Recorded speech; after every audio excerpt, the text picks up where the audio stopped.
And welcome to another edition of the Best Three Podcast. I'm still Alvin. That's still Torrey. We've got Jonathan Stokke here with us, Mr. 9-time national champ, Mr.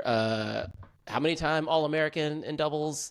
Only once. Only once. Okay, one time. That's one more than me. And then 2-time U.S. Open doubles participant, main draw. That's as we lead up to the U.S. Open here in the next few weeks. That's a big deal. And now he's the online coaching stud of the South, if you will.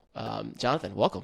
Hey man, it's good to be here. And if you told me that I would be doing online coaching, social media, actually anyone who knows me from when I left Duke, so that was 2020 during COVID, and they're all like, "Are you okay?" You know, I had posted like twice on Instagram before, and they're like, "What happened to you? You hate talking. You're doing podcasts now. You're talking all the time," and so it's been a big change, but it's been a good change. Yeah.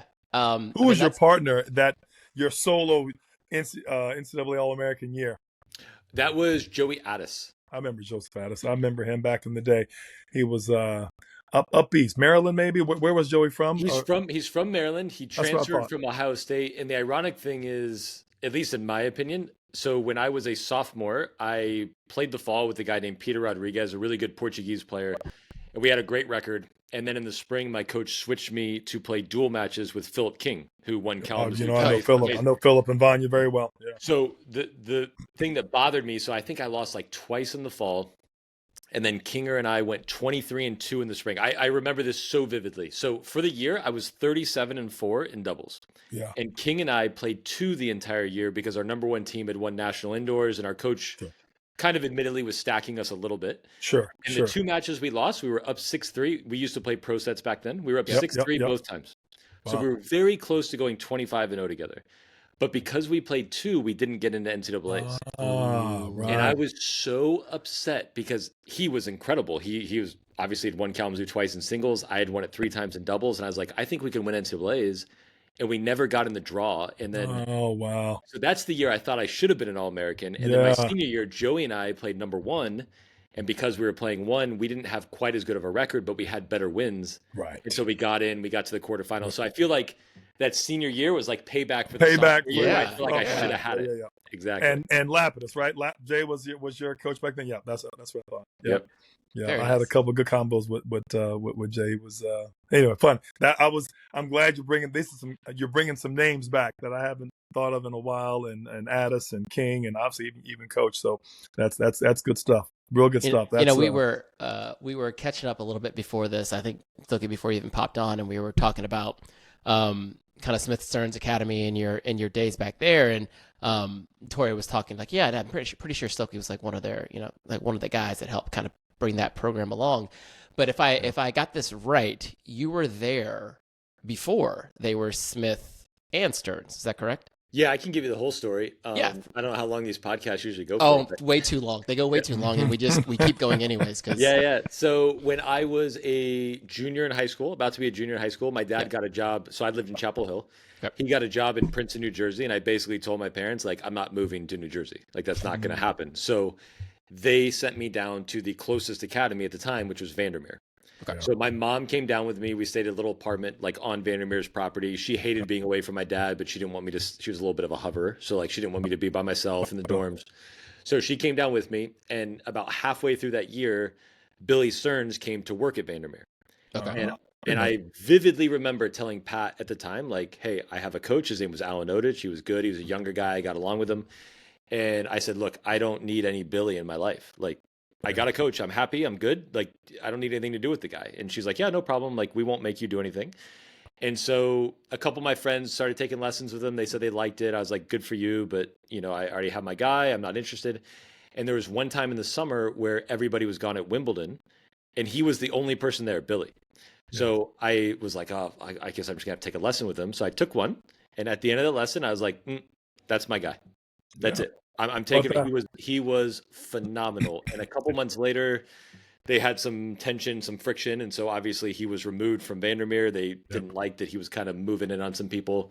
And so when I was at Smith Stearns, like there was 8 of us, and we were hitting on a public court, or not a public court, but a court in Spanish Wells right next to where Stan Smith lived.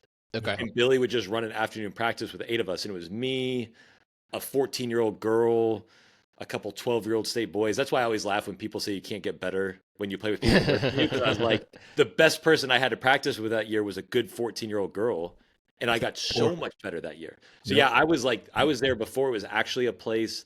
I think at the end of my time they moved over to Sea Pines, but yeah, I was there from the very Okay. beginning. Okay. I was Right. going to ask you which location that was. That was, we go to Hilton Head, my family, every summer, and like, yeah, Stearns is right down in Yeah. Sea Pines, and always good players out there working out. I'm gonna reserve a spot with you on a future show. That very topic to me is one that I feel needs to be told more and more. Every top player I talk to has had very much the same exact situation, even if it was just for a year or two, or maybe during the pivotal years. I think the right coach, the right player, and honestly, being the best player might just be the secret sauce. Everybody's looking for the top player, or who am I hitting with, and so on.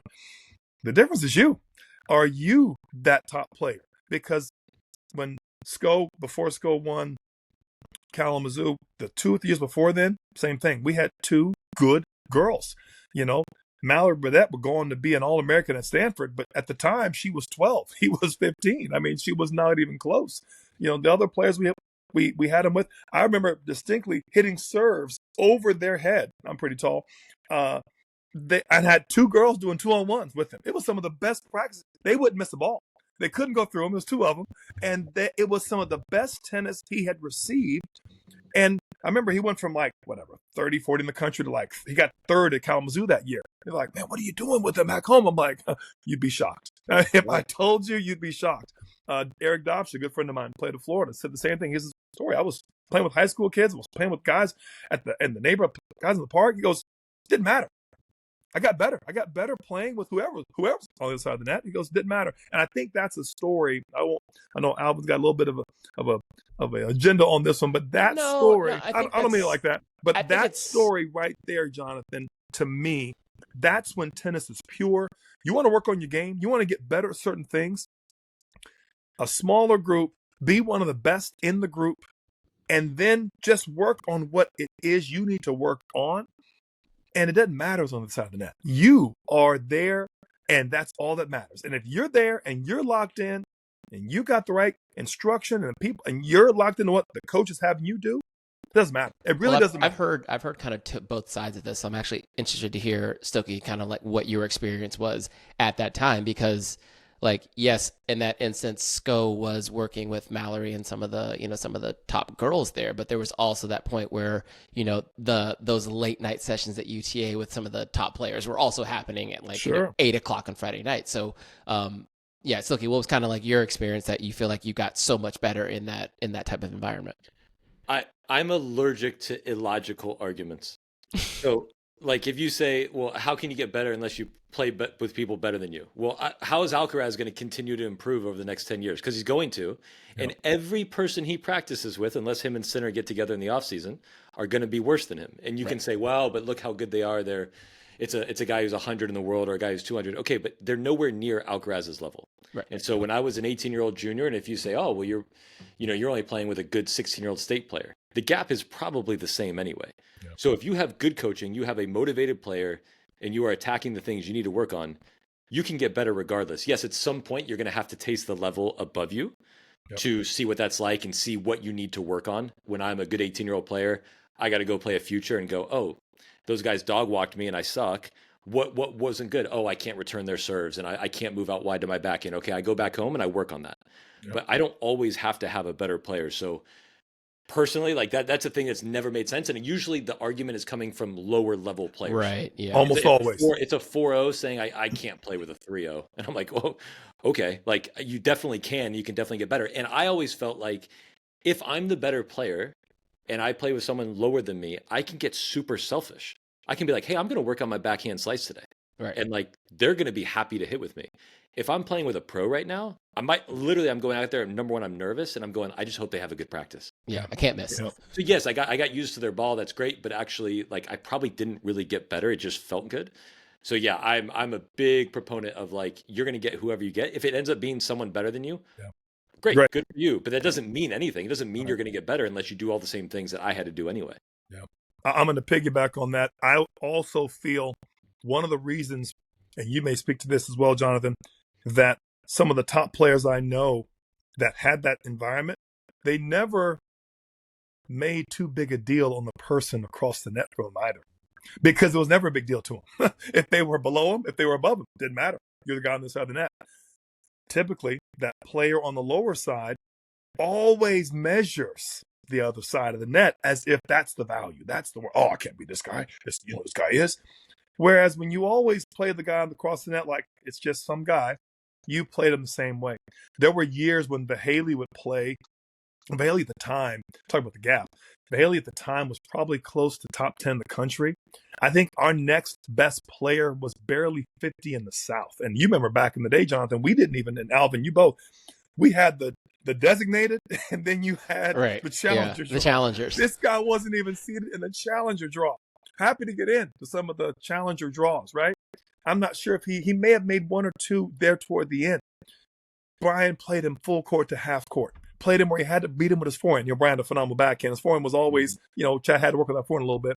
But I laugh at some of the days people, who's there to hit with? And I'm like, you guys have no idea. And this is, my first days kind of getting into coaching. And I'm like, yeah, he played us. He played the coaches. He picked from us what he needed a little bit. But to be honest, he didn't really have we had some really good girls at that time, but he was our only real good guy. But, he did a great job and had almost nobody to play against. And so to your point, he worked so much on his forehand there, worked on his big serve. He didn't have to worry about what he was. I had a coach telling me this too, which is he framed it a great way. He's like, someone wanted to hit with people better than them.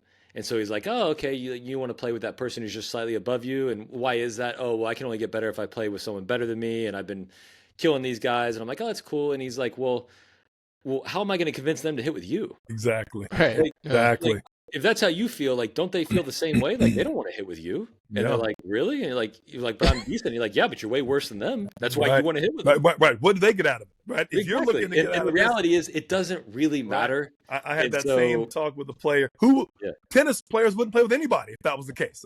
Exactly. We'd all be about a half level apart. So anyway, as long as you have a good coach, I thought was great. Yeah, you got a good coach, a motivated player, and an actual plan, and you have a player on the other side of the net who's good enough to make balls, then that is good enough. If I was to play right now, try to play pro tennis, and I was practicing with a 3-0, okay, that is not good enough. They can't make a ball back. But if you can keep a rally going with me, then I can improve, period. Right.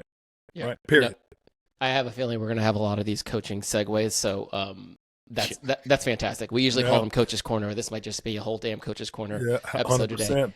All good. But no, kind of speaking towards that, Stokke, okay, so you played at Duke, and then you came out, and then ended up going to Wake to coach there. And kind of what got you into kind of going down your coaching journey? What was that like for you? I was actually telling a player yesterday. So we lost at NCAA's 2006. I don't know what it was, middle of May, whatever. Joey and I lost in the quarterfinals of NCAA's, and 2 days later, I was coaching at Smith Stearns.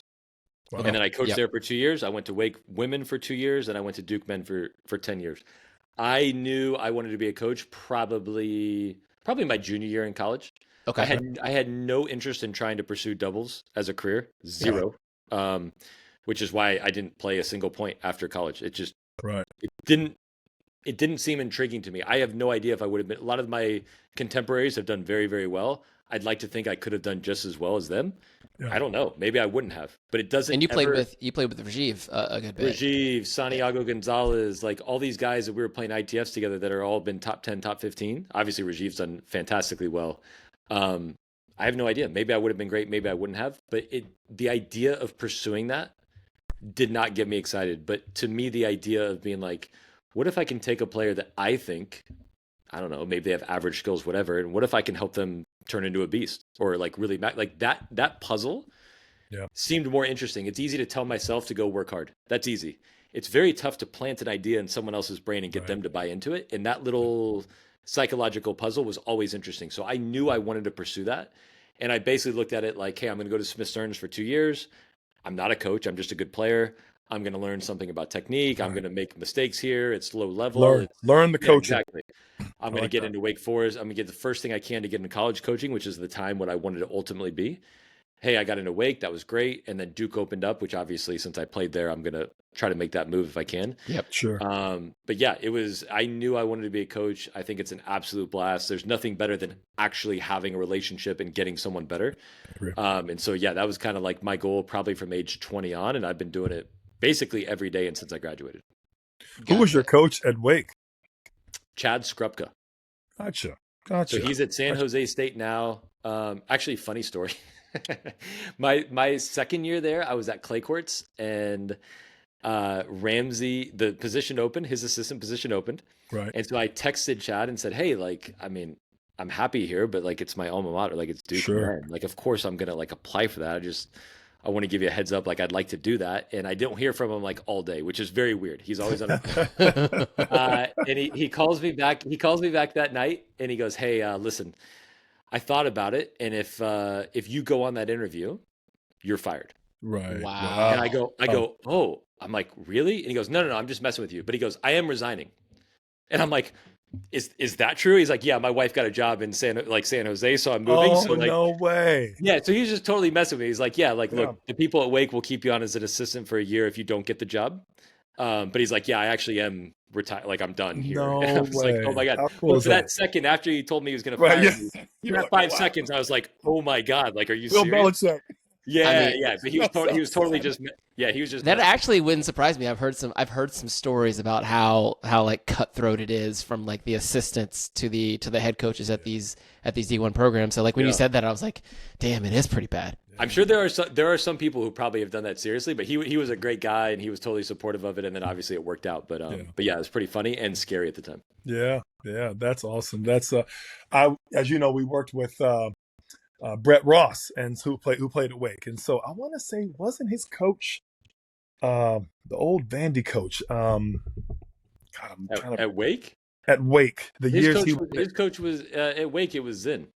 Jeff Zinn. That's what I was thinking. And Yeah. wasn't Zinn the coach back at Vandy years ago? I'm pretty sure because I was David Drew's old coach back in the day. Yeah. And David and Drew played at Wake. I'm pretty. I played at Vandy. Vandy, yeah. Played, anyway, my point is, I thought it was Zinn. Anyway, but Yeah. that's a funny story. That's a great story actually. That's that kind of come out full circle. So you were, I think when I saw you were already coaching at Duke, and so in that couple-year interim, right? I probably hadn't seen you, and I thought you just went from one to the next, and you kept going. I didn't realize there was that little couple of those little small pivots there, but that's good stuff.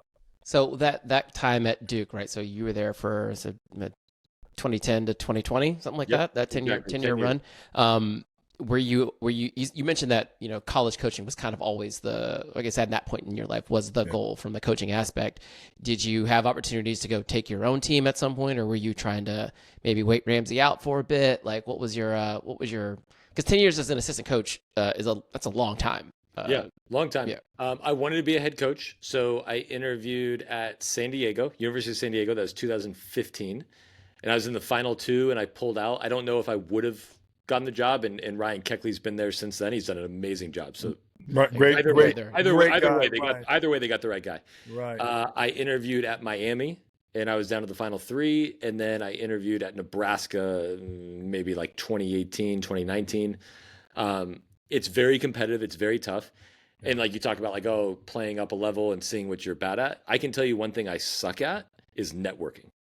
So a big part of becoming a head coach is, hey, I network in my own university. I know these ADs who know other ADs. And like, I play the game. I always just thought, hey, if I'm a really good assistant coach and I know the game of tennis, that will get me somewhere, which, there's the AD at Nebraska has no idea if I'm a good tennis coach. Right. No idea. Like, he assumes you're a good tennis coach. Yeah, he's like, I don't know. Like, I know nothing about the game of tennis. Like, I don't know if you can coach it, but like, can you recruit? Do I know someone who knows you that speaks highly of? Do I think you're going to be responsible? Do I think X, Y, and Z? And so that was a part that I purposely just had no interest in, and I didn't really realize how important it was. Yeah. And kind of by the end of my college career, like I was ready to take a break and do something different. But yeah, that was a skill that I sorely lacked. And if there is a college coach listening, like that is definitely the number one skill for becoming a head coach is like, you got to know the ADs at your school. They're going to become ADs at other schools and associate ADs. They're going to know people. Right. And that is far more important than being like, oh, you got that guy better when he came to Duke. Like, no one cares. No one knows. Yeah. That's true. Yeah, Billy you know Pate that. would always tell me that. Billy Pate's at I think he's at Princeton now, but he was at Bama for several years, and obviously he was assistant at, I want to say, at Notre Dame after he left here. Alvin, he was the head coach at Georgia Perimeter years Oh ago. wow, that's a nice run. Jordan, not John, Jordan Isner, and you remember my main man, Jonathan, another Jonathan Ignovia, were his top two studs back in the day, and Billy would always say he was an assistant AD or part of there. I guess there was an assistant AD program that he was part of. He said, you got to play that assistant AD card. He says, because that's how the other ADs get to know who you are. And he says, Torrey, I got to tell you, that's the back channel, and getting here and there. And Bobby Reynolds, who we used to work with here in Atlanta, said the same thing. He says, that or get your team to win a championship. He says, and then they'll take you either way. He says, Yeah. you can be at the best coach in the world. No one knows. When you win one, they assume that he said, magic glitter falls off of you because you won a championship. He says, you could have done nothing.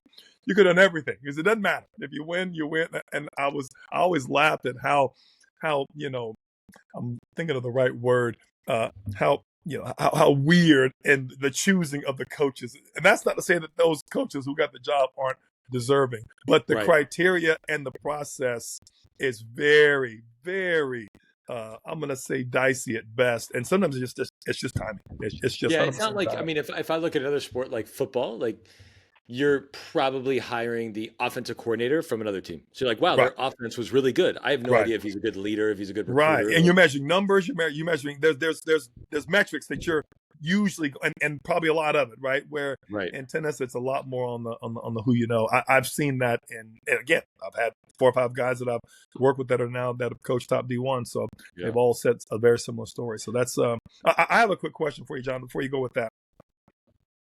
College tennis. And I think this is it's a catch-all, but it's a big catch-all. What does it get right, and what's it missing? I know there are 2 big questions.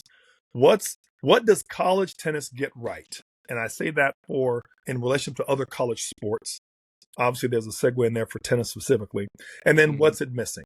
And I'm interested in both from a guy that's played it, coached it. Obviously, was a very, very good player.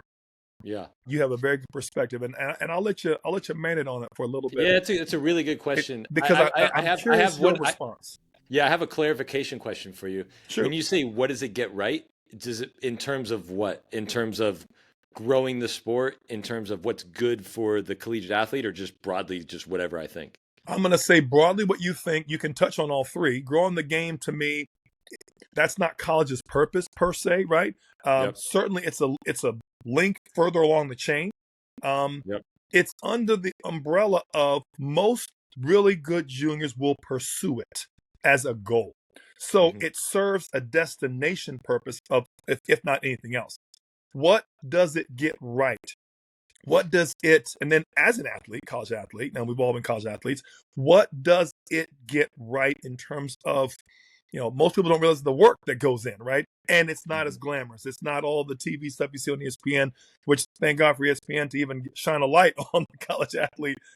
By definition, tennis players get a little bit of the afterglow. But what does college tennis get right? And then maybe my bigger question, what's it missing to perhaps take it to a larger field? I played at Morehouse in Georgia State. Alvin was at Catawba. Good programs, good schools. Not necessarily Duke. And in terms of the not just ACC, but also the level of Duke basketball, everyone knows about. It's one of the, especially the times you were there, was one of the best programs in the country in basketball. So you're that athlete getting the extra cream, right, from how well the other programs did. What's it missing, college tennis, to catch up to a high level sport like a basketball without all the X's and O's of this is what they do and this they can do this with revenue? But what does it get right? What's it missing? And then maybe a segue into maybe its impact in pro tennis and such. Those are, because I feel like there's a couple of things that I don't think college tennis still gets the credit it deserves in terms of being the impact on pro tennis. But what is it getting right to achieve that? What could it do better to do more? And in general, what's it get right? What's it missing? Okay, I'm going to start with what it's missing or what it's getting wrong. So Yep. one for me is on the coaching side. One for me is like, why would it not be more popular?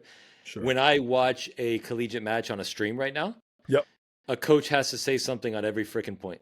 There's a coach walking across the court, giving a high five, saying something. I'm like, hey, they just went their whole junior career without you in their ear. And they're about to go play pro without you in their ear. You're telling me Right. this is the one special stage in life from age 19 to 22 where you got to hold my hand on every freaking point.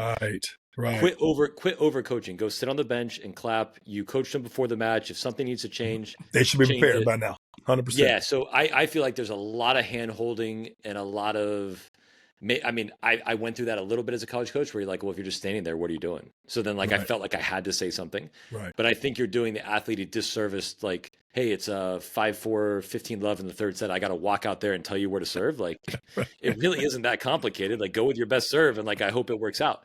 So from a development standpoint, I see that. And I always cringe. And it's every match. It's almost every coach I've seen. What it's getting wrong for me in terms of the sport, I mean, again, it's tricky because you don't want to change it too much, but to me, it's too long. Yeah. And it's also like kind of like some matches obviously go past the 4. You're playing to 4, right? Sometimes it's a 5-2. It's tough to explain to someone after doubles. Usually people show up for doubles, they're all into it. Yeah. 30 minutes, 40 minutes pass, and they all left. Done. I'm like, no, that was like literally like we're not even 25% of the way to the win. Right. Like we're not even at halftime, but they thought that was it. And then you come back out and then there's singles and you're all playing simultaneously. So maybe finding a way to make it just a little more dynamic and shorter where it's like very easy to understand. Everybody's going to finish or everybody's not. Like just stop it and get rid of all that stuff. So a fan can just be like, hey, Duke won. It's over. Individual stuff means nothing. So I do think that's tricky. Sometimes matches are so long. Almost like, if you think about it, almost like we're trying to get to, I'm going to spitball a number here, 50 games, right? And then all of a sudden you come out of the doubles point and, you do the, whatever the set scores are. And let's just say, easy math, let's say it's 18-10, right? Or whatever. And then, okay, we got 18-10 lead, right? And now you're playing to get to that 50. And now every point counts, every game counts. You see the up and down. That's a good point. I've always thought of that in terms of a different format. Keep going. I don't want you to lose your thought. This is the stuff I'd love to hear from you. Yeah, so I would say what they're getting right is obviously there's a lot of college players that are going on to be pros, right? So that's definitely a newer thing. I don't feel like it's as common when I played 20 years ago, but the way they're able to get people pro experience during the season, the level of training, the level of coaching, getting people around, it's kind of become a year-round thing. Yep. So there's a lot of players that are developing at a very, very high level. So the level in college is phenomenal. Great. Yeah, you're asking a recreational adult to go watch 2 of the top college people play and then go watch 2 people who are seeded 1 and 2 in a challenger. They're not going to know the difference. Like there is a difference sometimes, but they're not going to know. So I think they've done a really good job of raising the overall level with that's recruiting, training, getting them pro experience. So I think the actual on-court product is fantastic. And then I forgot your third thing, what the segue was. Well, before we go to the third thing, I want to ask you something about the last 2 points you made about the fan experience in college versus the player's experience in college, right? Because those two things are almost juxtaposed against each other, right? These top players that are coming in from both the United States and abroad are coming to, especially to these top schools, right, to get top level competition, top level training, to hopefully then go on and play professional tennis. So that's what they are there for. Mm-hmm. But as you mentioned, the format itself does not necessarily lend to being a digestible fan experience, both in person or if you're trying to stream it. Like let's take streaming out of it for right now, because it is not fun to watch college tennis on television in any given way. But what do you think should be the goal then? If the fan experience should the fan experience be more important, or should what the players are actually there for be more important? I mean, it's a good question, but I mean, if the interest in a sport dictates whether that sport's going to continue to exist, then I think it should matter what people care about. 100%. You know what I mean? At the end of the day, like if you say, well, that's not perfect for me. Well, cool. You've got the summer, you've got the winter break, you've got the fall where you can play pro events. Like, oh, you played a little bit of a weird format in the spring and it was no ad, and okay, like, what, you don't know how to play tennis now? Like, of course you do. Like, that's fine. It's just a little bit of a different thing. And guess what? You're getting paid a scholarship and maybe NIL money to do it. Like, that's not a huge sacrifice. That's a good point. It's not like you're going to forget how to play tennis. So yeah, I would want it to be I don't care if they really changed it up. And you're like, hey, college tennis is almost kind of like we were going to talk about Intennse later, but like Right. something that's totally different. Be like, great, you're still hitting a ball. You still have to win the point. Yep. You're not going to forget how to play with ad. You're not going to forget how to do any of these things. Right. And like you said, you're getting amazing training along the way. For me, that'd be a very easy sacrifice if I had to make it. Right. And pro tennis is not like recruiting you from college. It's not a Exactly. Yeah. I mean, there's no draft. Again, like the argument, like I'm like, oh, is the 3-point line the same in college? Oh, it's not. It's shorter. Oh, do they play with aluminum bats in college baseball? Yeah. Like, it's literally a different piece of equipment. So you're telling me, oh, but this might be a little different with the scoring. I'd be like, okay, but I still get to use the same racket and a ball. That's better than baseball. Yeah. Right. But no one talks about that. That's not a problem. So again, I would love to keep it pure, but like no one's staying for a 4.5-hour dual match. And no one wants to watch that on TV. I don't want to watch that. I didn't want to be there for 4.5 hours. When I was at Flow Sports, we couldn't sell it to anybody. So exactly. it's a tough one. Yeah. So I mean, hopefully you wouldn't have to, but yeah, I would prioritize making it popular over like, well, is that like the best format for someone to improve? They'll get better. It'll be fine. Yeah. I actually think they'll get better regardless. To your point, the product is getting really good. It's the viewable product is what we have to maybe condense and find a different way. The third point was its impact into pro tennis. And should that be celebrated more? Should that be something that we're beating the drum more over? And again, shout out to guys like, your coach, Jay, and obviously even Ramsey to that point. But Dave Rodetti's done a phenomenal job at TCU for years, getting top level players. Chuck Knoll, but at Baylor for years. Even ones that my personal favorite, Bobby Reynolds, right, and other coaches like him who've been doing it for a long time, getting players through. And I just feel like there needs to be more. There needs to be more publicity on. Hey, did you know? And I'm just spitballing a number. I think I'm pretty close though. That 25 of the top 100 at any given time play college tennis. And you may not realize that number may be that high because they're from other countries. You don't realize they came through the NCAA system. And I think those are some, including 5 to 10 of the seats, right, that are in various tournaments. And I feel like players like Cam Norton, players like Cerundolo, you don't realize, and it's been happening, to your point, for years. And I feel like that's something that most people would look at them as pro players now and don't necessarily see the college track they took, where in basketball, for an example, that's almost something that we speak to. Football, we speak to in the pregame, Well, it happens. Jonathan Stokke, Duke University. I mean, you'd almost have that in your introduction. It feels Duke like University or whatever. It's just something that would happen, and I just think that's part of it's almost part of the fabric, right? And in tennis, did you play college tennis? We know who know, but the rest of the average viewer doesn't know. I'm sorry, Alvin. I was just gonna say but in I think the football basketball comparison is valid, except for once someone leaves college tennis, they more or less go into the tennis woods before you see them like in the main draw of the U.S. Open, right? Fair. It's a journey before they get there, and then you're like, oh yeah, 4 years ago they played at TCU. Yeah, but that lingers forever. So, like, for example, Jason Tatum. Oh, Duke guy. Really? He was there for 9 months. Right. Yeah. Like, he's not a Duke guy. Kyrie the same. Yeah, exactly. Well, a lot of them. Every months. Everybody I used to watch at Duke, they're out of there every year, and that was the problem. They were awesome, but like, okay, well, what about John Isner's more of a Bulldog than Jason Tatum is a Duke Blue Devil. So, I mean, if you're going to say, he's from Duke, oh, look at that Duke, the Duke heritage, the Duke program. Like, well, I mean, he got a taste of it. He was there for a year. John Isner was with Manny Diaz for 4 years. And Kevin Anderson was at Illinois for 3 or 4. Like, all these guys usually are there for multiple years. I'm like, they actually have more of a connection to the school than a lot of these basketball players do. Obviously, football, you have to stay for 3, so that's a little bit different. Yeah. But yeah, I do think, like, what makes a sport engaging is the personalities. And so if you go, well, how many people love Georgia? Okay, well, it's probably a big deal then to tell everyone that John Isner went to Georgia. Like, get some more fans on his side if they weren't there already. Hey, cool. Oh, Georgia, one of our guys. Oh, cool. A Duke guy's in there. Oh, it's cool. It's one of our guys. Like, there's no downside to that. And I do think they undersell it a little bit. They might make a brief mention of it, but every time Cam Norrie's playing, and then who's the new guy out? Jacob Fernley. There's enough guys where you're like, oh wow, like TCU's got it cooking. Like, are they the Duke Like, are they getting all these guys in the pros now? And like, wow, it's interesting. All these Horned Frogs, and the guys in Dallas could be more interested. So, Yeah, I do think it's something they could publicize a little more. Obviously, doubles players, it's probably half the guys in the top 100 I play was going to college. say I Yeah. lost track Yeah. of doubles players.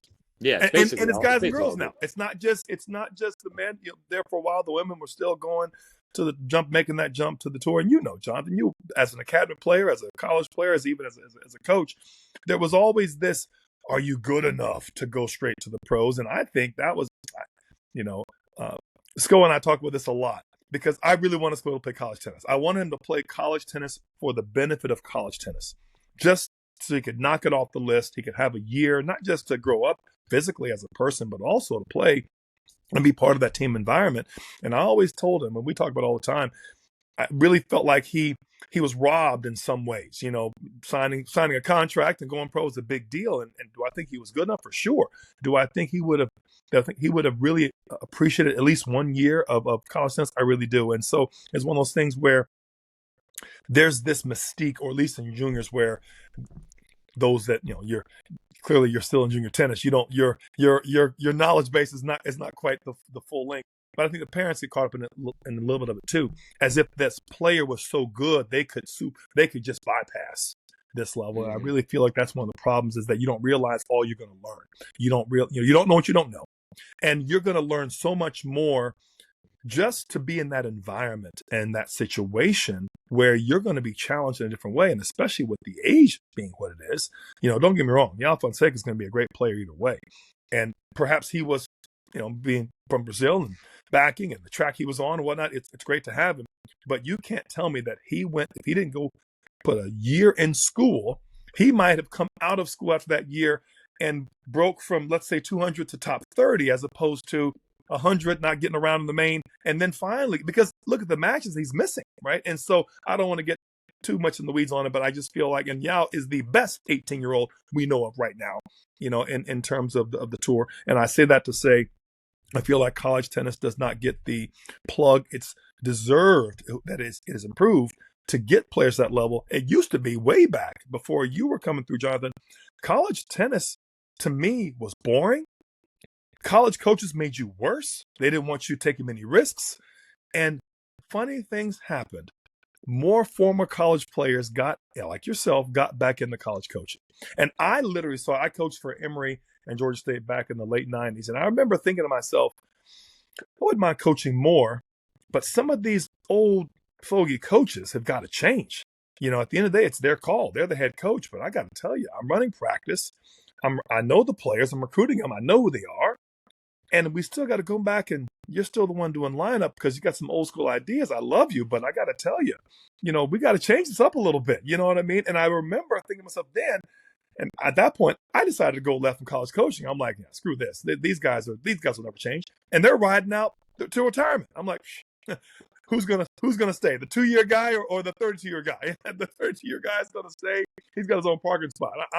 I'm interchangeable. You know what I mean? That kind of explains why the week. assistant coaches keep moving, but Oh the my head God, coaches it's a revolving door, right? So once you get it, it's a good job. It's a good gig. It's a great gig. The money is dangerously opposite. So anyway, I don't get into all that. I said to say, I feel like over that 10, 20 years, I started seeing more and more former college players getting into college coaching, and those programs are starting to do like this.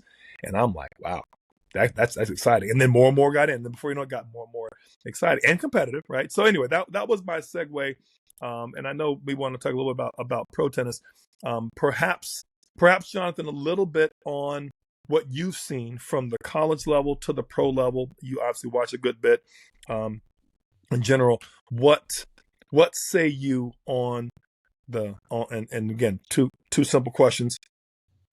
How prepared is a good college player, a top college player, for pro tennis, right? And then the second, what do most players who don't quite make top 200, let's just say, doubles or singles, what did they not fully get, improve on? Again, it's a limited space, right? They all can't make it. What do the majority that don't, what don't they do that you've seen in years past? Probably the thing that stands out most to me when I see high-level pros is I look at them right away and I go, oh, that's a man or that's a woman. Like, they are jacked. They Yeah. are built. Oh, they're not Yeah. tall. Cool. They're strong. That always stands out to me when Right. I show up at a pro event. Physicality. I'm like, whoa, like Yeah. they are built different. Right. So sometimes when you say coming out of college, like some people just are underdeveloped and that's just natural. They're just a late Sure. bloomer. Some of them maybe just haven't been just working hard in the gym, but that is the thing that always stands out to me when I'm looking Sure. at people who are currently making it versus people who are on the rise. Is like it almost looks like a boy versus a man Right. or a girl versus a woman, right? Sure. And so your skill set has to be insane if you're going to overcome Right. that physical deficit. Right. So that's one. And then, why don't people make it? I mean, to me, a lot of it, again, like you said, there's a finite amount. There's only 200 people. And so Right. if you got there Only and you're 200 makes top 200. yeah, and you're staying in your prime and there's only 10 people aging out every year, then there's a bunch of people trying to get those last 10 spots and like, Right. okay, it's tough. To me, it's mental. So one thing that always surprises me is people assume that if you're good, you are maximizing your strategy and you are maximizing your emotional nature. You are just peaked mentally. And that's like they're getting everything out of your ability. And I'd be like, nah, I bet you most of them aren't. Right. A guy like Novak has just wrung it completely dry. Right. But if you look at a guy who's 50, and still ringing, and ringing. He's got two machines on the other side. You ring too hard to pull a hamstring. Exactly. So like people don't want to. It almost seems like it's easy. So whatever. I might be exposing myself. One person on YouTube said they thought I'd be a lot meaner than I am based on my coaching style, which is actually hilarious. But one of the guys in my group the other day, a kid, he hit a running slap, one-hand backhand pass. Really good shot. 90 miles an hour in the corner. Yeah. And he starts celebrating. And I was, oh my God, it's so sick. And he missed 20 before that. And I said, I called them all together and I go, do you know how unspecial that shot was? Right. Do you know how many people I've seen hit that exact shot? I've seen everyone who's athletic hit that shot once. One time. Right. I go, do you know how many people I've seen that actually have a head on their shoulders who know what they're doing and they're composed? I go, I don't see it here. And I see it so much. It's so much more rare than it is to see someone who can hit a ball. Right. And that is how I feel when I'm watching tennis players who succeed, the best players in college. I'm like, oh, they get it. They have a little more up here. They all hit the ball well. Yeah. They're all pretty physical. What is separating? What is separating a guy who's 5 from 20? Yeah. I find it hard to believe it's a massive gap in the way they hit the ball. Right. And yet one will be 5 for 10 years and one will be 20 to 30 for 10 years. Right. What is that difference? Like, so I always look there and I always want people to have more of an ego about like, hey, I do everything right mentally. Yeah. I take care of my body and my skill set will be what it is and you'll maximize it. But I don't think a lot of pros actually maximize those things. I agree with that. And to your point, and the ones that may fail to reach that pro level of top 200 maximize it even less. And that may be, and to your point, that's the tough side, isn't it? That's the tough side of seeing that player not quite get to the level you might think they could because they mentally could never truly get this part here together. I call it MRU, Mind Right University. You got to get your mind right, and like a lot of times people don't get the mind right to be able to play this game for the length of time that it needs to play to improve. So Alvin, I'm sure I've gotten, once again, I've gotten a little bit, my Pirellis are on the skids over here on the corner. It's okay. I do all the editing anyway, so it's fine. We can go as long as we want to. So I actually have one side note on that. So one question I forget where someone said it, but to me, there's no such thing as under or overachieving. Okay. Like when you say someone overachieved, there's just achieving. I'm like, oh, you achieved it. And then if you say you underachieved, I go, well, how do you know what I'm capable of? So most people label an underachiever as someone like Nick Kyrgios, where you can see physical talent, right, but mentally they don't have it. And I'm like, well, mental is part of the game. He doesn't have a mind. So of course he was never going to be good. Like he doesn't have a brain for it. But people don't value that the same way. So they go, he's an underachiever because I saw how good he can hit the ball, but he has no brain. And if you see someone with a great brain and a great mind and they maximize, but they don't look good, you say they're they overachieve. Right. Yeah, because no one values that part the same way. And for me, You're as a saying coach, I almost value it more. Right. All the skill sets should be equal, the mental and the physical component. Does anyone call Bill Belichick an underachiever as a football player? Because he's the smartest guy alive, like football guy, right? And he played football, but he never made it. So no one would say that because physically he didn't have the skills. But if you're a physical beast, but you don't know what you're doing out there, oh, he's an underachiever. Well, having that brain and having the knowledge of what's going on is part of it too. So you'll see a lot of guys like that on the Pro Tour who don't make it that look awesome, Yeah. So what they are clearly lacking are things you can't physically see, which are usually happening between those two ears. Yeah. Yeah. It's a great perspective. Just kind of like moving, from your kind of timeline wise, moving from your time at Duke, right? You left college coaching after, almost 15 years of being a college coach, 4 years of being a college player. What, what was your reasoning? I know Torrey kind of spoke to it earlier. What was your reasoning for leaving college tennis? And then kind of like take me through I've left Duke and now I'm in Charleston and I am now I'm an online. I don't want to say, I hate saying that you're an online coach, but I've heard you say that you're an online coach. So we're going to go with it and kind of dig into what that actually means in 2025. Yeah. So I think at the end of 10 years, I was a little burned out. Our last couple of years at Duke were at least below my standard. I mean, I remember there's one time in when I was a player where we lost a couple of 4-3 matches in a row. We fell out of the top 10. And it's the only time in my 4 years we were ranked out of the top 10. Okay. And Jay, my coach, said, I'm not talking to you guys until you're back in the top 10. Wow. That's embarrassing. He's like, this is embarrassing. This is not what I do. And we were all embarrassed. We're like, I can't believe we're 12 in the country. And so there were a couple of years at Duke where we were in the 70s. And I'm like, oh my God, like I'm a coach. It's on, like, I'm embarrassed. Oh, me. Yeah. The brotherhood is looking at you. Yeah, exactly. I'm like, this is embarrassing. And so we had a couple tough years. It was weighing on me. We ended up doing a little better like my last year or two, but I was not happy. I was like, I don't feel like I can make the change that I need to. I'm not impacting the program enough. Losing is wearing on me. It's 5 straight years of, by our standards, struggling. By other schools, making NCAAs is great. Not by our standard. Round of 16 used to be the floor.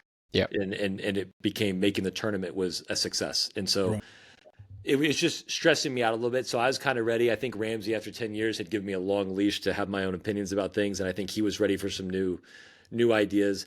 And so I kind of moved down. Like I called a bunch of people, said, hey, am I making a mistake getting outside of college tennis? And every single who had been in college who had gotten out was like, the only mistake you made was not getting out 5 years ago. Getting out soon. They're like, life is great on the outside. So I was like, okay, like I'll give it a shot.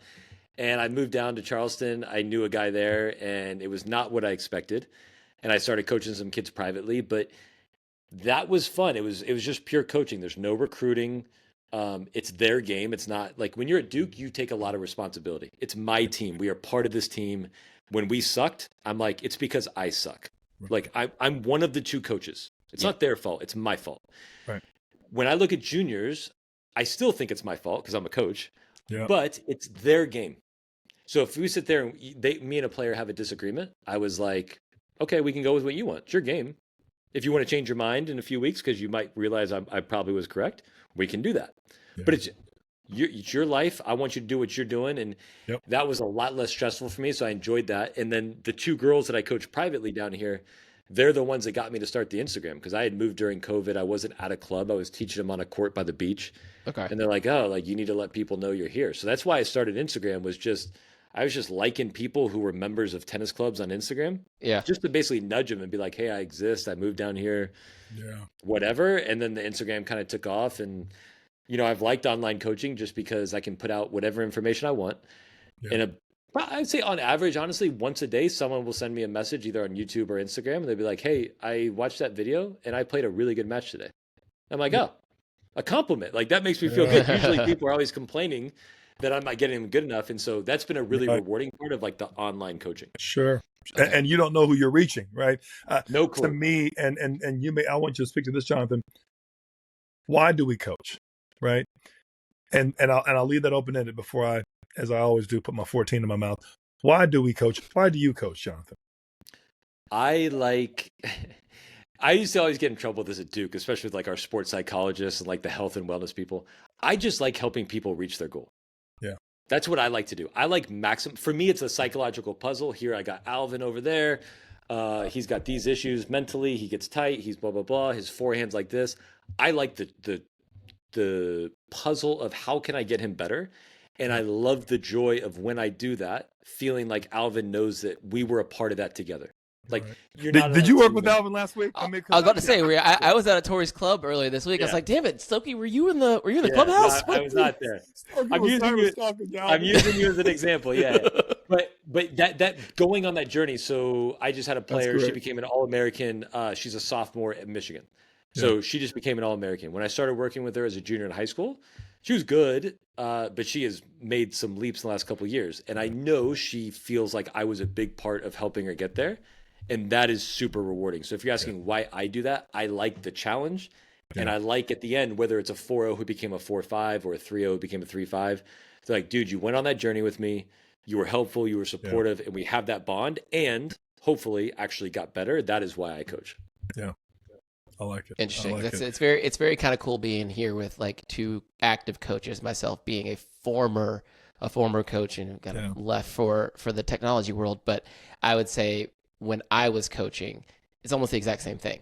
Like it's the ability to impact, especially when you're working with young people, being able to impact someone's life in a way that's like sometimes it happens right there in that moment, and sometimes it happens a year later, or sometimes that impact is 4 years later. Or to myself and Torrey's relationship, like Torrey was one of my coaches when I was 16 years old, and here we are almost 25 years later, and this is a relationship that was born originally out of player coach, right? Yeah. And gets better, and I feel it gets better. I think that's one of the coolest things of coaching is you live long enough to see some of your former students become buddies and friends, and you know there's times when Alvin said this or that, or Sko or even Bobby said something to me, and I was like, that's pretty good. I said that. Where I was like, I said that. Yeah, or the bad. Some of my old players at Duke would be like, remember when you said this to us? Like, that was pretty, I'm like, whoa, I said that? That's horrible. Right. I'm like, oh my God, that was a bit harsh. But I hear you. Hey, if I said it, I said it. But I say it to say those are some neat things and some great stories. And Jonathan, I agree with you 100%.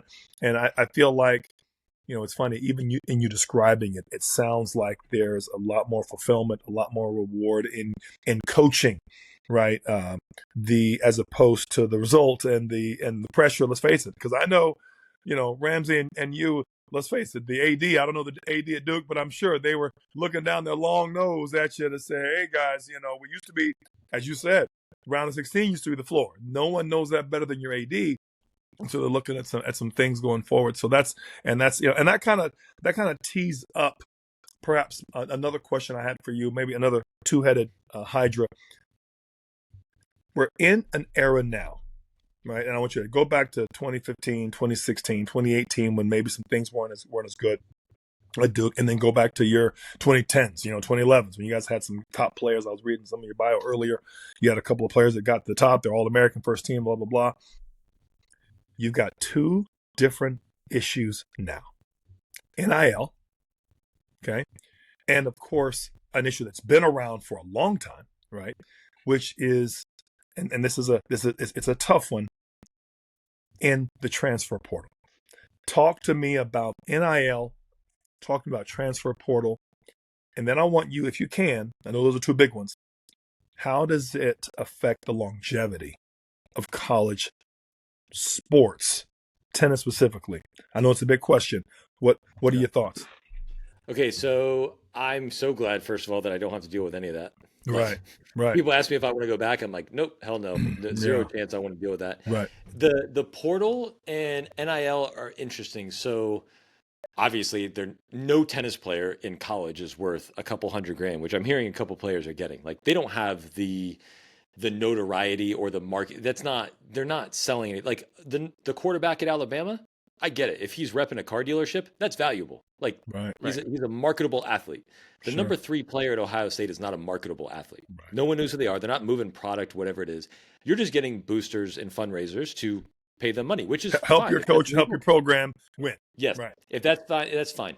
Then you've got transfer portal. So obviously the tricky part is I bring Alvin into Duke. You're not a great player. You get 10%. And I work with you every morning at 6 a.m. and you get awesome. And you have an amazing year. Well, guess what? At the end of the year, Stokke, I want 70%. Well, we don't have it. Cool, I'm going in the portal. I'll bet you I can find a bunch of people who give me a full and give me 20 grand. So you're almost penalized if for getting the guy you better. do too good of a job, right? Yeah. And I wish they kind of almost, like, I've heard people talking about how it'll eventually there'll be employees. But if I'm giving you $150,000 to come to Duke on top of a scholarship, then I think you need to sign something that says you're not going anywhere. Right. Yeah. You forfeit your right to get in the portal. Sorry, bud. Like, or you can pay me the money back. It's one of the two things. Right. And it's Or the other school can. Yeah, it's such a one-sided. It's tricky. They're unhappy. Right. They can transfer. What can you do for me? Because when I was in school, like transferring was almost like a stain on your, like, oh, you transferred? Like, well, Right. are you a problem? Like, Right. and you had Why to did you sit out a transfer? year. Right. Yeah, you had to sit out a year, and it was definitely not. Now it's just like, oh, like people have gone to 3 schools. Like that's so normal. And so, yeah, I think it's a problem. And by the way, with NIL, I think there's going to be a lot of mid-level to lower-level programs, Yeah. at least financially, that just Can't either get rid of the compete. program, Yeah. they either get rid of it, or they just go, you know what? Let's just pay the coach 50 grand, no assistant. Let's go down to 2.5 scholarships. Like, if we're going to be last in the conference trying, we might as well be last saving money. Right. Yeah. And so that is coming for sure. Yeah. But yeah, those are a couple problems that I have no interest in being part of, and I'm so thankful I don't have to deal with that on a daily basis. Sure. I knew those were loaded. You did a great way of dancing around the minutia of those two and nailed it, knocked her out of the box. I agree with you. Alvin, what are your thoughts on NIL and transfer? Well, I mean, first and foremost, right, we're talking about, when you talk about people playing revenue generating sports like basketball and football, right, who are bringing money in for the university, like I feel like there should be a commensurate level of compensation for those players who are driving that revenue. Right. So, but when we talk about it on the tennis side, since this is a tennis podcast, right, it, for me, almost feels like a pissing contest for donors. Like, I graduated from UVA. I work at this company where I'm on the board for this company. And we also have some guys on the board who also graduated from Duke and graduated from, University of Florida. It's like, you know what? I can't beat these guys in golf, so I really want to stick it to them like here. And I have it's a nominal contribution on my end to help my alma mater do better at the thing that we all kind of look at. And it's just it just feels like it's just rich people getting their hands involved in things. And I think it's kind of obvious when you see the schools that are, fantastic academic schools who have donor bases that are quite affluent, who are able to just pump that money right back. And now these schools are also fantastic tennis programs. It's like, well, yeah, it used to be because smart kids go play at good schools because tennis players are usually really good students. But now it's like $150K to play tennis for matches that no one comes to. Well, you talk about fulfilling, but like if I somehow was just an amazing fundraiser at a school that had the ability, and we went NCAAs, I'm like, is that fulfilling that I was able to just pay enough people to come here and get good? Like, is that I'm gonna go home and put my head on the pillow and be like, what an amazing, like, I'm so good at that. Like, I got that guy $200K and got him into all these pro tournaments. Like, I know there's more that goes into it, and there's a lot of schools that have great players, but that seems to be priority number one. It used to be recruiting and selling someone on the overall program, and am I the right coach, and do we have the right culture, and do you like our team, and do you like being a part of this school? You'll improve. Now, this is what we've done with this number of players. Right, and I'm sure we can develop you. Yeah, I'm sure that stuff is still there, but like, item number one is like, what's my scholarship? How much NIL am I getting, and how many pro tournaments are you taking me to? And then we can talk about your culture. You know what I mean? Like, then I want to know about the other stuff. But like, if you're not paying me any money and I'm a top guy, like, I'm sorry, I'm not coming to your school. Yeah. I mean, the upside is, like, the other side of it is it's a fantastic proposition for the player, right? So like, as opposed to being, and let's take US players out of it, right? Let's say I'm a kid from Argentina, I'm quite good, as opposed to having to have my federation, back me for a year. And hopefully I'm bouncing around South America, maybe even North America, and I'm trying to make it. Like, now that the college campuses are hosting so many of these lower level pro events, and you have obviously the facilities are fantastic. Your equipment is covered, right? All the things that Bobby talked about: sports psychologist, strength conditioning, your travel. Like, it's the best environment for those who want to, or maybe, like you mentioned, Stokke, not quite there yet, like, to go forward on the pro tour. I can't think of a better place for them to get ready to go do that. And so for the players, if it also comes with a financial contribution of 80, 100, 150K, dude, get rich or die trying. Like, go get your money. Absolutely. But like, what are we talking about? Like, what is the point of college tennis then? Like, let's call it something else. Like, let's call it something else for the top the top schools that have the money to do that, where your, University of Alabama at Birmingham, like, has no chance. Your Zero. Georgia State has no chance. NC State, NC State can't compete with Duke and Carolina from a money standpoint, but actually they're getting a lot of good girls, a lot of women players. They do, but again, it's. But can you get 6 of them? Like, I don't know. Yeah, I mean, it's like, because I've seen good coaches maximize. And you're like, oh wow, like you got up to 10, and like you don't have the resources. Okay, but are you going to be able to win NCAA's? Like, that's some people's goal. Like, obviously, coaching still matters. All this stuff still matters. It just seems from the outside like a mess, and some schools don't deal with it all. Some schools, that's all they deal with. But I don't think you're going to see many teams winning NCAA's that are not giving out substantial NIL. 100%. Right. I and it also changes the required skill set for the coach as well. Like, Bobby's been at Vanderbilt at Auburn for a while. And I just recently learned that Brian Baker's at Wake Forest. I didn't know he was there, but like Brian Baker was a top 60 ATP pro, like, and Bobby was as well. Like, that's what it takes. You need those kinds of coaches, but like, are those coaches comfortable with, or the best people to be essentially buying players, like being a part of that conversations? That's right. They're players and coaches. They're not agents, right? Take Brian. So he's been the assistant at Wake. They just won it. He's an amazing coach. Tony's a great coach. They got good players in. I have no idea how much they are paying people, if they are. But Brian's going to get a head coaching job. And then what's his number one priority? I got to get players. Yeah. It's not like, oh, I got to use all my tennis knowledge to get these guys better. Yes, that's going to happen once he gets the players, but that is all irrelevant unless he can find a way to raise some funds and go out and recruit his ass off and get. And the school he goes to, right, Jonathan, will matter heavily in his decision because they don't have the pockets, right? He won't be able to compete against Tony and Wake, right? And Tony spent years at UVA, with Bolin, doing that same thing there. So you're absolutely right. We used to coach Jameer. I coached Jermaine. I coached Jackie. The whole Jenkins clan, and obviously Haley was part of the old UVA crew. I've been seeing this for a while now, and I'm older than both of you in that sense that I've seen it. I think I don't. You always look forward to the next iteration and see what's coming up. This is one that I'm not so looking forward to. I feel, and then I'm seeing all the stuff in the news about the whole, are they going to be employees now and blah blah. And I'm like, yeah, you're kind of missing the point. You know what I mean? We're taking away the very fabric of what it means to play college ball, out of the picture. So anyway, I don't want to belabor this point. Alvin, I know you wanted to get to a couple of the questions.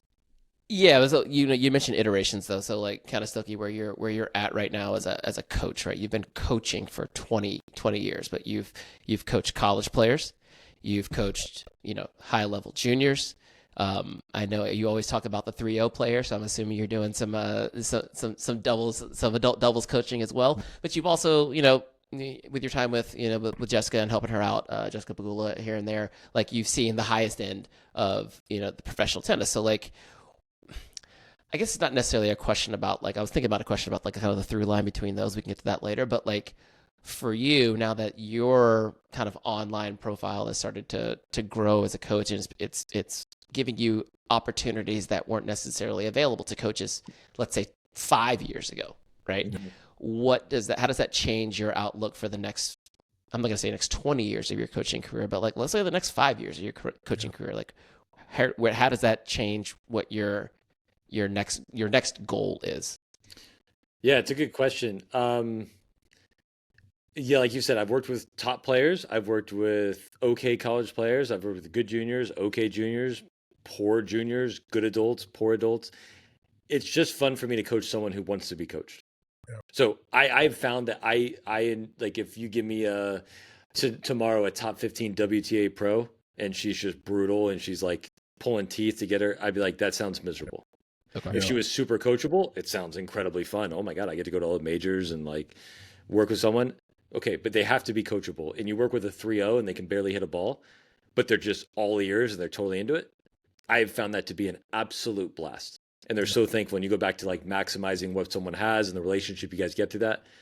I have found that to be surprising because I never would have thought I'd love teaching recreational adults, and it's been freaking awesome. So moving forward, like I do camps throughout the year, like they're kind of specialized during Indian Wells, Charleston Open. I Yep. have one of the US Open coming up.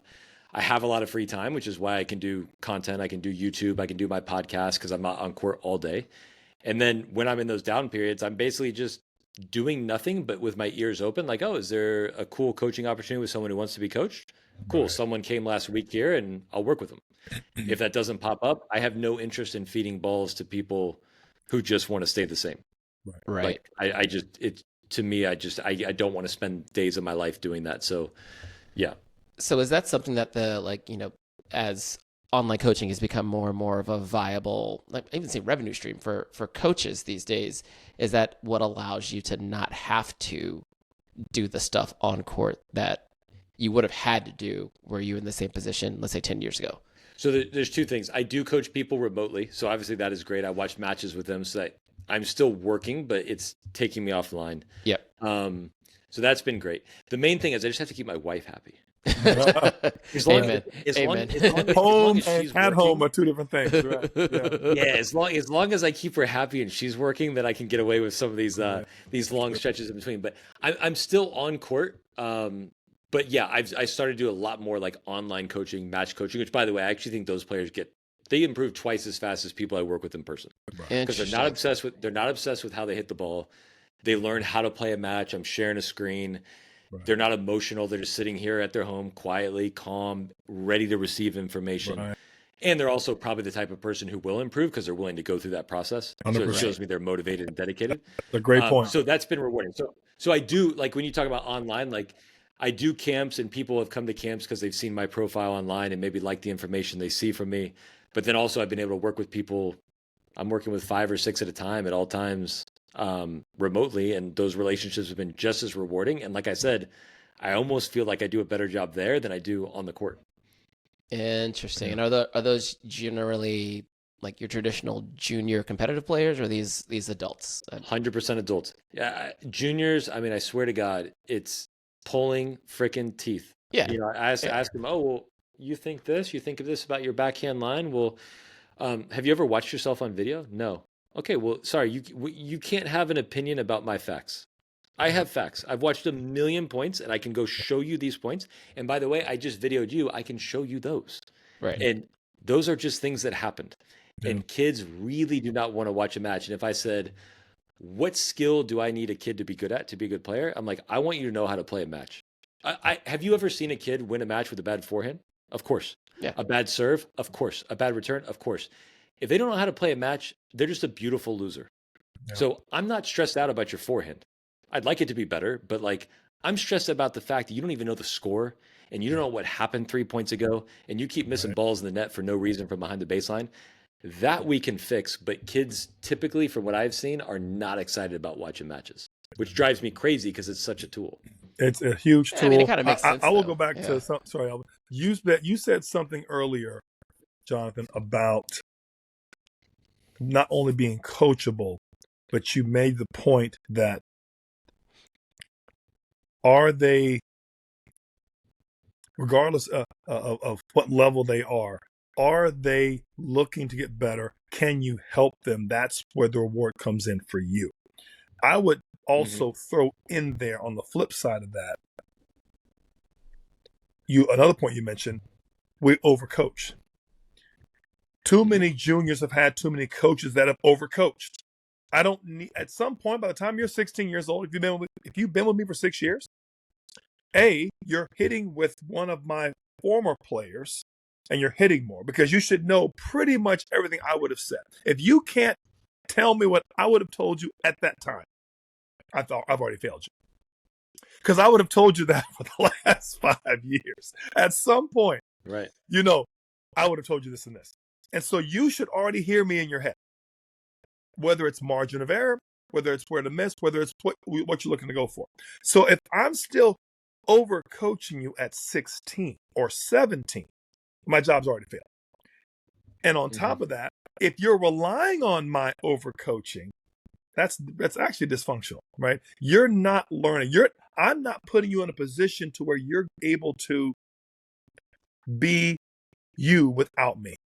I should be coaching myself to completion or into obsolescence. I should not be here. You should know everything I know for your game within this 3 to 5, and then be on the IV drip for the next year and a half or so. And then at that point, it's just management, getting you good players, getting you some good tournaments, maybe a little tweak here and there with some scheduling, a little help with recruiting. To be honest, we're pretty much on a different scale. You know what I know, or so I hope. And I think your overcoaching point. Well, but Alvin, you say that, Alvin. But you think about it. Now, Alvin, you were that's a hard bit to different. ask. But, is it? After 8 it is. years, Okay, Alvin? well, After yeah. 8 years? Okay, one. If you get a junior player for 6 to 8 years, that's rare. One, For sure. that is extremely rare. I would say more rare today. Two, yes. Two, and this is the part that I wanted to mention. Stokke, you talked about kids not wanting to watch themselves on film. It's like they're still kids, and especially when you're talking about someone between the ages of 10 and 16. Well, you're going through a lot as a person. Right, you are very, especially middle schoolers, right? Extremely self-conscious. Like I don't want people looking at me. I don't want to look at myself because I'm still busy trying to build up who I think I am. I don't want you to put a mirror in front of my face for me to have to be forced to reckon with what I actually am. That's that's another thing right there. And then two, like tennis is so technical. And it's such a hard game to master. Like we start talking about, like we're all, over the age of 40. We've been playing tennis for a very, very long time. Like, I mean, I am a testament that I am still trying to get better as a tennis player now. That window between 10 and 18, like you're tennis dumb at that point. Like it was interesting, Torrey, when I came to your academy the other day, and you were working with one of your players, Lefty Girl, and you were giving her these instructions. I was like, I don't think she gets it. She can't get it. She doesn't. She's still learning how to play tennis. Yeah. She can't actually. She's thinking about how to hit the ball, not thinking about what you're telling her. It's a lot to take in. It's just a lot to take in. When you talk about kids, like you said, I was actually going to mention that. So you said, it makes sense to me that they don't want to watch video because they're kids. To me, it doesn't. Because guess what? When I was a kid, I did that stuff. Because guess what? I wanted to be the exception. So if you say, well, you were an exception. Right. So when you say, if someone comes to me and says they want to get good, but then they know there are these things out there and they don't do them, I'm like, I'm sorry, I actually don't think you do. I think you'd prefer to be good, and if it was given to you, you'd be happy about it. I think you have no interest in wanting to be good because all the resources are out there now. Right. And so I would tell my guys that do, because they, by the way, when we were by our standards not doing very well, we had great grades. And I would say, hey, did your professor in that class tell you how long to study tonight before your test? And they go, no. And I go, well, how'd you know you studied enough? And they go, well, till I knew I was going to get an A. And I go, bingo. Do you know you're going to beat UNC in 3 weeks? Because practice is class. Yep. So did you go out and hit serves on your own? Did you go watch video on your own? Yep. If you're not doing that, I'm pretty sure you're good losing to UNC. Yep. Or at least leaving it up to a gamble, which you would never do with your academics. And so that's how I view it. Like, if you really want to do something, you're going to do it. And if you go, oh, I'm dying to be a Wimbledon champion, I can't imagine a coach would come to you at age 14 and be like, hey, you should watch some video. And you go, nah, I'm good. I'm going to go play PS5. Yeah. Like, that doesn't happen if that really is your goal. Yeah, I mean, I think it's fair to push back on the premise. If someone says, I want to get better, I want to be good, and it's like, okay, well, you do this thing. It's like, well, nah, I don't want to do it. It's like, okay, well, then I then can now throw out the premise of you actually want to be good. Like, you don't know what it takes to be good. You don't know what good looks like. Right. And how much work it takes goes into that statement. Yeah, you're not going to get it. I want that. That's cool. Okay. Like, let's say I said I want to have the number one podcast in the world. Number one is probably impossible because it's tennis. But if I did, I go, the amount of work that would take would be insane. And it is absolutely not worth it for me.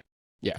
So, of course, I'm not going to do any of the things that it would take, whatever the first step would be, because I'm like, well, even if I got there, it wouldn't be that fulfilling. So, of course, that would feel like work. Right. And so if you're a kid and you're like, oh, I want to be, I want to play D1. And you go, cool, well, you got to practice more than twice a week. And that feels like pulling teeth. I'd be like, it seems like that goal isn't quite worth the work that it takes, which is totally fine. But it's good to be honest. Change your goal. Yeah. Change your goal and be like, oh, you know what? I actually don't want that. I'm actually happy playing, not playing college tennis. High school tennis and maybe club and doing your thing. Yeah. Alvin, you make a great point And I usually do. Yeah, I I appreciate that. there's two parts of this. There's the reality of the masses, right? That is going to be normal. There's going to be, we're going to say, average. And then there's, Jonathan, to your point, and you were the very past above average, excellent, elite. And I say that to say, in a lot of ways, most people don't fully understand the gravity of the goal they may have. To say something as simple, but yet as deep as, I want to play college tennis. I don't think most kids even understand how deep, how big of an undertaking that is. And that's the first thing that needs to be discussed. Do you even know a college player and what they put into it? Have you been to a college match and have you seen a player when he was a junior than when he was in college? Have you talked to a college coach? Have you seen a college practice to understand what you need to do? And to your point, Jonathan, have as the coach, let's be really real. You know, old Dave Chappelle, keeping it real. Let's keep it real. Okay, no problem. But let's take those 3 goals you just mentioned and throw them completely in the trash, because I think I'm in a better position to tell you where you're going to be than you are. Haven't been there, haven't done that. And I will understand everything you're saying now with the glasses of, you have no idea what you're talking about, and you're just talking to the side of your neck, and I totally get it. I'll feed you some more points. You'll feel good about yourself, and let's just go ahead and go forward, being number 5 on your high school team, and hey, you'll be the best number 5 on this team's ever seen. Good for you. Okay, so and there are things that I've learned. There are things that I've learned doing this podcast, right? So I was a good Southern player, right? Not a great Southern player. I was a good Southern player, got a little bit better as I went on. And then there were players who were, seated at Southerns. There were players who were going to, getting seated at nationals, so on and so forth. There are always levels to this, right? Always. So, but I think the beauty of the academy system, right, is that you have all of these players around you at the same time. Right. Like when I was at Jerry's, like there was myself, right, and I was chasing the Chuck Perrins and the Trevor Wilsons. I was right there with those guys, but then those guys were also chasing, Robbie Ginepri at that time, right, and Adam Van Loan and those guys. So there are always levels. I think that's what one of the benefits of having people who are better than you and worse than you around you. Because if you want to know what it takes to get that good, you're seeing how hard those players work. You see how much they're putting in. And I remember we had this conversation with Scoville in the beginning of this year. And he was talking about these night sessions that you guys used to have at UTA back in the day. And I was, another good buddy of mine, Dasef Weems, who listens to the podcast as well, and he's same year I was, played at Furman. He was like, yeah, he's like, I used to hear about those sessions. And he was at UTA at the same time as well. He's like, I used to hear about those sessions. And I was like, well, then there are your levels right there. Those guys were doing those late Friday night sessions, right? And they were top national players. Dasef was a middle-of-the-road national player, and he heard about those sessions. Yep. I didn't even know they were going on, right? So like I think that's kind of going back to your early point, Jonathan, about like not needing the best players around in a group and all that kind of stuff. I mean, sometimes you need them just to show the other players like what it actually takes to get there. And just talking about, again, because sometimes I know I come off as like harsh, but to me it just makes sense where if I look at it like a menu. So I honestly could not care less about food. So the idea of going to a nice steakhouse and spending $75 on a steak, I'm like, I would just pay 20. Like, why am I paying 75? A steak's a steak. So you go, here's a menu, nice Wagyu, whatever. This is $125. And here's whatever, a lower level, an Outback steak, and it's 15. I'll be like, oh, give me 15. Like, I got a worse steak at a price that I liked, right? And I go, here's your tennis menu. Oh, you want to be a pro? Guess what the price is? You're playing all the freaking time. You're watching video all the time. Boom, boom. That's the price. Does that seem like something you want? Some people want the Wagyu steak. And I'm like, yeah, good. Go. It costs a lot. It costs a lot of your childhood free time, all that stuff. Oh, you want to play 9 on your high school team. You know what that costs? Almost nothing. Right. Like, hey, you just got to go into practice and you can kind of be checked out half the time. And you're like, is that what you want? And some people want that. And there's nothing wrong with that. you just can't confuse the two items on the menu and be You like, I can't want the confuse. Wagyu steak, but I want to be a friggin' zombie at practice and only come out twice a week. Be like, that ain't how it works. You know what I Right. mean? Like, it's not going to happen that way. Yep. I don't want to let us get out here without talking about Intennse tennis. We want to talk about Intennse because we were all together. I guess it's probably 2 weeks ago now, or maybe last week. Last week, okay, at the Intennse event. Jonathan, you were commentating, did a great job. But the format, right? That was my first time seeing it in person, and Torrey's been talking to me about it, and I've obviously been seeing it online. How did you get involved in Intennse tennis? 1, 2. What are your kind of thoughts? We'll go Big Ten thoughts on Intennse tennis. Yeah. So and maybe explain it first because I just threw it out intense, like people know like what it is. So I'm friends with JY Abone, who's been heavily involved in the league. He's like the play-by-play. He's like basically he does a lot of things for that league. And so he asked me if I want to yap, which I always do. I'm just happy to talk. So he's like, hey, would you do some commentary weekends remotely for these matches? So what the league is it's a teams of 3 guys, 3 girls. The guys play 3 10-minute rounds. The girls play 3 10-minute rounds. And then you play a men's doubles, women's doubles, and a mixed for 10 minutes. So it's 9 total 10-minute rounds. Right. And you can sub people in. So in the 3 men's rounds, all 3 dudes can play. You can sub them in and out. You can call timeouts. It's a 10-minute running clock. The time in between points is quicker. It's 14 seconds. And clean winners count for 2. Like those are one serve too, right? One serve, yeah. One serve only. So those are the major rules that are different. Right. Being there in person, I got to guest coach last week, and then I was commentating, which is super fun. Coaching it was a blast. It is not normal tennis. One serve only. People are running in between points. Sometimes it makes sense. Like, for example, my team, I said, never ever in your life hit a slice lob. Like someone's gonna get a 2-point overhead. Right. Like you can't do it. So in some ways it changes the tactics in the sport a little bit. Right. I think Intennse or other things like it, or if they want to keep changing rules, I think it is a little bit the future because I saw this with golf and I actually know it for myself. I would rather watch YouTube golf right now than pro golf. Right. And I love golf. But I watch YouTube golf a hell of a lot more than I watch a standard PGA Tour event. And they're doing all kinds of weird things. Oh, can I break 75 with only my driver and my putter? I'm playing these types of guys. They're not even pros head to head. It's entertainment. Sports is entertainment. Right. And so if like personally, I like seeing a coach call a timeout. Like I was like icing the kicker. I'd wait right till they toss the ball and I call it before and everyone was so confused. And I was like, I freaking love it. Like it's perfect. Right. I wish I could do that in a real match. So for me, that's fun. It's still the sport of tennis, but like that might be the future. Yeah. Oh, I was going. I saw the clip. I'd go to the official right before, and I'd be like, "Hey, I'm going to call it right before they toss." And like he got right here, and I called it, and the guy was so pissed. And I'm like, "That's awesome." So for me, that's fun. It is a little bit of a different sport, but like it's quick, which I think people appreciate nowadays. They don't want to be around forever. Like who's going to watch a full 5-set match unless it's Alcaraz and Sinner, right? You're not going to watch 4 or 5 hours in a row on a weekend. So I like that it's fast paced. I like that the rules are different. I like that there's something exciting there. Being a part of it, I enjoyed it a lot more than commentating from my guest bedroom here. Like that was a blast, but I do think there's a place for Intennse and other cool formats in the future because I think that's where a lot of people are consuming things on streams and on YouTube. Okay. My 2 questions, I've asked them before.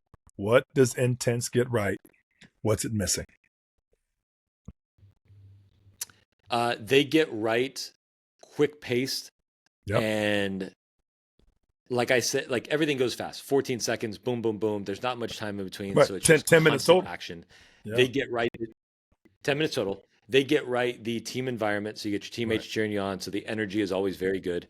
And they get right that coaches, like I want the pro.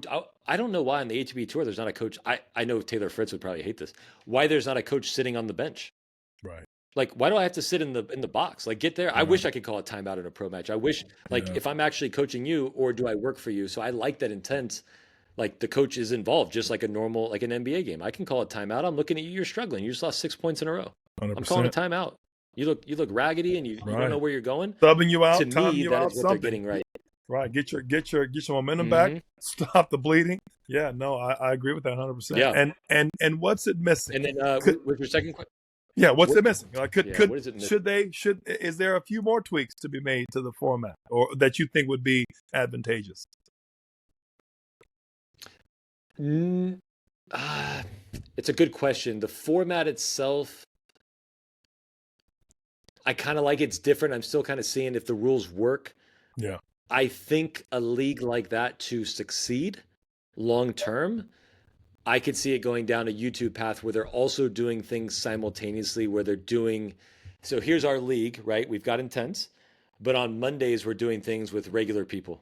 We're doing challenges with people on YouTube. Like it's a fully immersive experience instead of just here's the British Just those Open on pros. TV, and Sure. then here's whatever. Yeah. Yeah, like You're over I here, do and the feel pros like over here. eventually you're gonna start integrating and being like, here are cool little challenges, and here are parts of the league, and here's our junior team. Hey, Atlanta has a pro team. Well, we have a junior Intennse team, and they build up, and it's a feeder system, so everyone feels like it's together. This is the first year for the league, so like obviously they're changing rules. They're trying to figure out what's working, what's not working. So it's tough for me to say what's not working since it's so new. I surprised myself with how much I enjoyed it because it sounds so different. So I've loved it. I'm going back to commentate August 9th. So I'll be there again, which will be a blast. So it remains to be seen, but I think eventually they're going to have to work in some junior feeder system. Sure. And also find things outside of the matches to engage people, because I think people want to watch that almost as much as they want to watch matches themselves. I agree. JY reached out to me over the last few days. Go ahead. No, go ahead, Torrey. I was thinking JY reached out to me the last few days. I guess there's a challenge match coming up, and I'm going to be the color commentator here coming up in I think the 26th. So I look forward to giving my own color. Now Torrey, the point they use about 8 seconds. You're going to have to get all your thoughts out. You have no idea how fast I can talk. I will blitzkrieg this thing. No, I think it'll be great. I am 100% looking forward to it. Trust me, I am. And Felipe Costa is going to be one of the guys who I used to work with someone junior. So he's a good kid. I've known him for a long time. Long story. I'm looking forward to it. I am a huge fan of anything trying to add to tennis. I love tennis. I've always loved tennis. It's one of those things where I just love anyone trying to make their own iteration of tennis that's going to be more fun and more exciting. It'll never replace the actual tennis, and I love tennis. So the purist in me will always love the 3 out of 5. Alvin and I have had, I don't know how many discussions on, I want the women to play 3 out of 5, right? But at the same time, if there's an iteration, I love team tennis back in the day, world team tennis. I loved Intennse. I love the format of it. I love the fact that it was on one court and people were there playing. I love the atmosphere. I love the look of it. I was just talking to my son. He does a lot of things with projection mapping and does cool things with concerts and for lighting. They actually need like almost more. I think they almost need more, I'm going to say production in that sense. But to my point, why stop? Why stop at the little club lights in the corner, right? Let's just really make this thing, let's really blow it out. But maybe even some cool music when there's a winner being hit, almost engage the crowd a little more, but old school Tennessee knocking out push-ups in the end zone on touchdowns.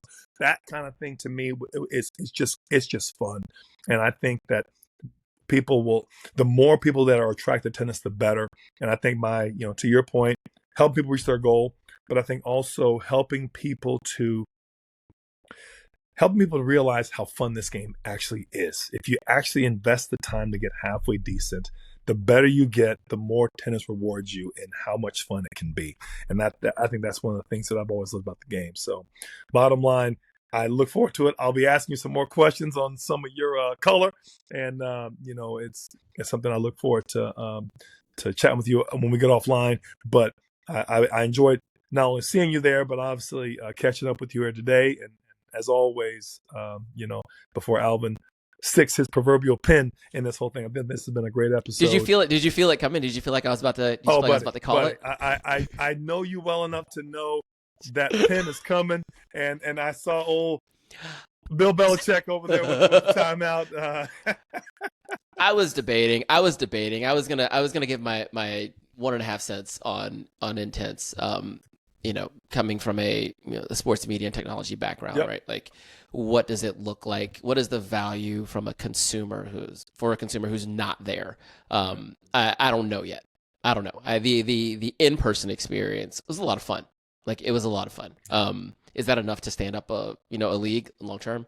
Obviously, it's not. You can only put so many bodies in that building, right? So you need to be able to be engaging people who are not there. But I think they're really onto something with that format. And I noticed that the Clemson women's team is getting involved in some way, and I'm like, okay, now we're talking about like you mentioned, Stokke, would this be a cool concept to try in college? Like, to keep fans engaged. Like, it's fast. We're playing to points. We're all working together to get to this thing, and it's all happening at the same time. Like, that could be a little more engaging for a fan. In that, I don't know how you do it in that environment. You still got to go 6 wide, but whatever. But then also as a training aspect, it felt like a little bit of like winners up, losers down, like kind of like half court games, because like you're running around trying to get as many points played in as possible. So I got that kind of vibe. But like, is there, like, I haven't done it myself, so I don't know how hard it is to play tennis for 10 straight minutes with very limited time in between points. I feel like it's actually quite difficult, like from a conditioning standpoint. It's tricky. I mean, 14. The one thing that I found in that is 14 seconds is short, but I kept telling my team, I'm like, run it down to, you guys are serving with 7 seconds left. Like, if you're up, take your time. Yeah, if you're serving, you control it. So I'm like, hey, like, just why are you rushing? Like, I played very fast as a player anyway, and I would say I probably naturally played at like a 10 to 15 second pace. That was just my thing. But they feel so rushed because they've been told it's faster. And so they're actually like jogging to get a ball, and they're making it almost too fast. Take 2 deep breaths. Go through your routine, you're fine. Well, the whole thing when I walked in there, like, I felt so fast rushed. Serve, right? Sorry, Alvin. Yes. Well, the whole environment, it's like there are, for those who haven't seen it, like it's one court, but there's lights. There's an MC music, walking around yelling things. There's music. I'm like, I feel like I'm going into cardiac arrest here, and I'm not even playing. I'm just watching, and I'm stressed the hell out. So I can imagine the players feel like, and then you get 50% more points or 100% more points if you just like sell out and start trying to slap winners. It's like the whole thing is very stressful. It's a lot. And that's honestly, Torrey, what you're going to do as a coach. And if I could go back, the only thing I would do is I might actually physically walk onto the court when my players were serving and be like, wait 3 more seconds. Right. Like, I told you to wait to 2. You're rushing. Slow it down. And I'm standing here. So now you can't make that mistake. Right. And I wasn't really worried as much about, should we go to that person's forehand? Or, I just met the team anyway. Like, I don't know how they play, but I was like, take your time. Do things that, like, let's use these rules to our advantage. We're going to get you your timeouts. We're going to sub you out so you catch your breath. And hopefully you play well enough to win, even though I just met you. But yeah, like, for me, that was the cool part, is I felt very involved. Yeah. That's you awesome. Felt that's like awesome. You can actually. Torrey, thank you for bearing. Thank you for burying the lead, not telling me that you were going to be doing some intense work. That's awesome. Man. I love hearing that. That is awesome. I'm looking forward to it. I'll be YouTubing your color commentary there, Mr. Stokke, and I'll be as always. You're the bar. You know what I mean? You're the bar since 18th Clays in Louisville, Kentucky. It's a low bar then. Yeah, I don't know about all that, but the bar all the same. Well, cool. Let's go ahead, and this is what I do. I'm going to put a pin in it. We've been here for a minute, and I know you guys got things to do. Get on the court. Jonathan, thank you so much for coming. Torrey, always a pleasure, and we'd like to have you back again, and we'll talk some tennis crap about some other things another time. Yeah, man, it's been a blast catching up with you guys. Looking forward to it. Best 3. We're out.